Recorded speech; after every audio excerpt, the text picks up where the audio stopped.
অশিক্ষিত চোর বেশি ক্ষতিকর না শিক্ষিত চোর বেশি ক্ষতিকর?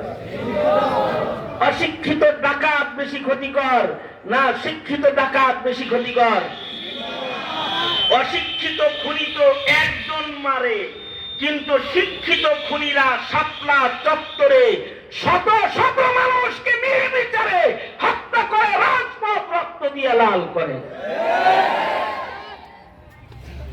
শিক্ষিত চোর, শিক্ষিত ডাকাত, শিক্ষিত খুনি সমাজের ভয়ঙ্কর কুসন্তান, ভয়ঙ্কর দুষ্ট মানুষ।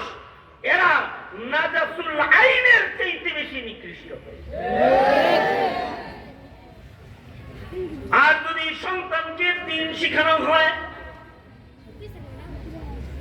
এই সন্তানের কাছে দাড়ির মর্যাদা এসে যায়, কাবার মর্যাদা এসে যায়, কাবার সম্মান বাঁচাইতে সে মরতে রাজি হয়ে যায়, নবীর ইজ্জত বাঁচাইতে জীবন দিতে রাজি হয়ে যায়। তাকে যদি বলা হয় দাড়ি কাটো, সে বলবে গলা কাটো, সুন্নত কাটো না, নবীর সাথে আল্লাহর জান্নাতে যাও।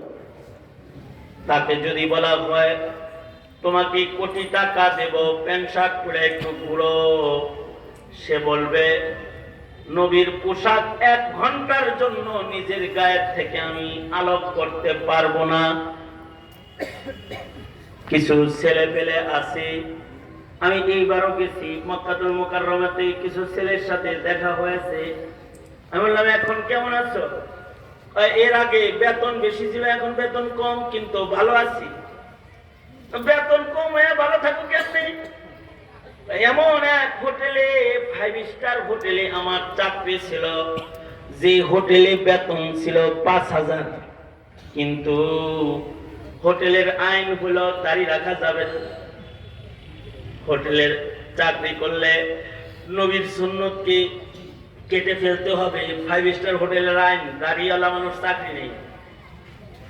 এখন চাকরি করি 1200-1500 টাকা বেতন, কিন্তু নবীর সুন্নতের পোশাক পরে ঘুরি, 5 ওয়াক্ত নামাজ মসজিদে নববীতে পড়ি। খোদার কসম টাকায় শান্তি নাই হুজুর, আল্লাহর গোলামির ভেতরে শান্তি আছে। এই যে তার একটা বুঝ, এই বুঝটা একটা শিক্ষার বরকতে ঢুকেছে তার ভেতরে। এই দেশের মানুষের খুশনসিব যে এই দেশে মাদ্রাসা আছে। এই শিক্ষাগুলো ঘরে দেওয়া কঠিন। এদেশের জনগণ নিজের অর্থায়নে কওমি মাদ্রাসা পরিচালনা করে, জাতির সম্পদ, প্রজন্মের ঈমান বাঁচানোর শিক্ষাকে জারি রাখে।